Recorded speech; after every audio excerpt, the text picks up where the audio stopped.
Epictetus, once enslaved, taught that freedom did not come from changing the world, but from discerning what was yours to hold and what was never yours at all. Some things are ours, our choices, our integrity, our perception. Most things, however, are not. Another person's feelings, the shifting of fortune, the whims of fate. The important thing to bear in mind is that you have infinite free will in choosing your assumptions, but no power to determine conditions and events. You can create nothing, but your assumption determines what portion of creation you will experience. Neville also says, you think that you can do something, you want to do something, but you actually can do nothing. The illusion of the free will to do is but ignorance of the law of assumption upon which all action is based. Everything happens automatically. All that befalls you, all that is done by you, happens.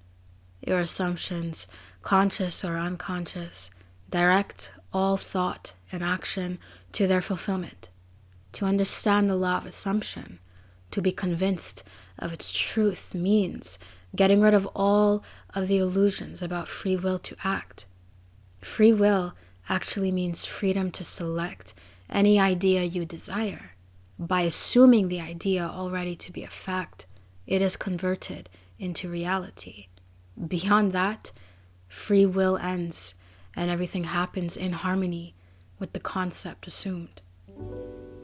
Now, what I just read for you, words of Neville Goddard, transcripts from one of his numerous lectures held while he was alive, probably sound like words of a cynic, considering how we've been introduced to the teachings of Goddard, that we can just make anybody fall madly in love with us, that we can manifest whole brand new lives, 0 to 100, literally overnight.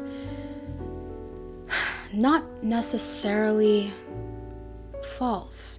However, it is grossly incomplete information. The trouble lies in how we use external circumstances to confirm the state of the wish fulfilled. The state of the wish fulfilled, a state which should be confirmed internally.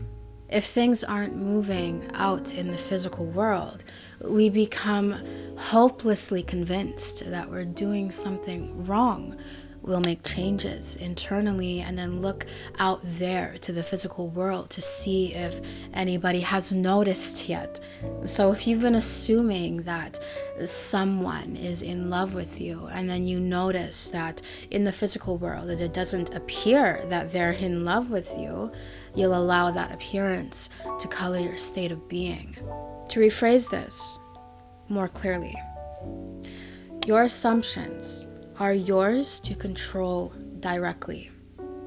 And through your controlled assumptions, you control your physical world indirectly, which is specifically why we have been told to deny the evidence of the senses and assume the feeling of the wish fulfilled, full stop, period.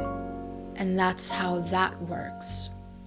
And that's how detachment and letting go of what you cannot control directly helps you control it all indirectly. Seneca wrote that we torment ourselves more with imagination than reality. Detachment in the Stoic sense is not rejection, but detachment is alignment. By ceasing to chase what was never yours to command, you become the one that others can lean toward. You radiate calm, and calm is irresistible. You have self-control, and from this sacred space of self-control, you have all the control you could ever need to get whatever it is that you could ever want. I can no longer do just one signature scent. The quest is officially over. And that is because I like to match my perfumes with the mood that I want to live in, with whatever version of me that I want to step into for the day. I would like to thank the sponsors of today's video, Scentbird. The Scentbird makes it incredibly easy to experiment with fragrances without committing to full-sized bottles that can cost at minimum $150 for something quality. This month, I tried Off-White Solution number 2. It's bright with bergamot and ginger at first, but then it settles into this soft jasmine and cedarwood mix. To me, it feels like something I'd wear to a coffee date. It's casual, but still put together. And then I went bold with Dead Cool's fragrance number 3. This one is spicy with saffron, black violet, and blonde woods. It's deep and mysterious, and I'd wear this for late nights out. Next, I got Tocca's Julieta. This one is very soft and romantic. It's got tulips and green apple and vanilla orchid. This one is definitely a daytime favorite. And then finally, I went right back to Tocca's Leila. It's warm bergamot and vanilla with a touch of amber. I just love notes of amber. To me, this is the cozy one, perfect for autumn evenings in. What I love about Scentbird is that you get a 30-day supply in these twist-up travel vials, and it's very practical. I can fit it in my pocket, so now I'm always that girl who's always spraying herself up in public and just smelling fine. They carry everything from Prada and Versace and Michael Germain to niche houses you've never heard of, so you'll never run out of new favorites. If you want to try them, use my code maleeka2 or just simply scan this code that is currently on the screen to get 55% off your very first month. That makes it only $8, plus you get free delivery and your first case is included. That case is very, very nifty. This deal is a steal. It's true because it rhymes. In the middle of a battlefield, Krishna told Arjuna something similar. Arjuna's hands shook. His heart ached at the thought of raising a sword against those he loved. He wanted to quit. He wanted to flee to avoid the unbearable, but Krishna whispered, "You have the right to your labor, not to the fruits of your labor." Your first instinct might be to condemn this teaching. Like, what do you mean I don't have the right to outcomes I'm actively attracting? But I interpret this lesson as more of a helpful paradox for us. Commit yourself fully to the assumption, but do not bind yourself to the physical outcome, because when you try to get something, you are assuming you don't have it and therefore creating more of not having it. So if you're doing things just to get things, you easily don't get things. Do the work, assume the feeling, but let the outcome belong to the divine. This too is magnetism. This is detachment. When you live and act without clutching for any guarantees, your energy expands. We call this flow. Others feel it as confidence. The universe reads it as trust. Trust in the process. The one who plants without demanding the harvest is often the one who receives more fruit than the one who spends every day staring at the soil, begging the seed to sprout. Paraphrasing, Buddha once said that suffering is born from attachment. He noticed how we cling to people, to moments in time, to identities, and how that clinging leaves us desperate, restless, unsatisfied. When he sat beneath the Bodhi tree, his revelation was not that we must stop loving or just simply stop caring, but the revelation was more about that freedom to receive comes when we stop clutching so tightly. Desire itself is not the enemy. It is the grasping of desire that's the enemy. And it's here where the spark of magnetism can begin. Have you not ever noticed that when you are desperate for someone's attention, they withdraw? But the minute you relax into yourself, they circle back. The Buddha has been pointing to this long before psychology could measure it. Release the grasp, and suddenly what once ran from you just simply cannot resist orbiting closer. There is a reason why the sun stands still within his system while we orbit him. Obviously, yes, this is because the sun is the largest body in this here solar system, and natural laws do dictate this. But spiritually speaking, the sun does not need us for warmth and light. We need him. So we stay very close to him. The sun does not move for any of us. He just sits there, all big and bright, radiating. Across the world, Lao Tzu was whispering a different but equally resonant truth.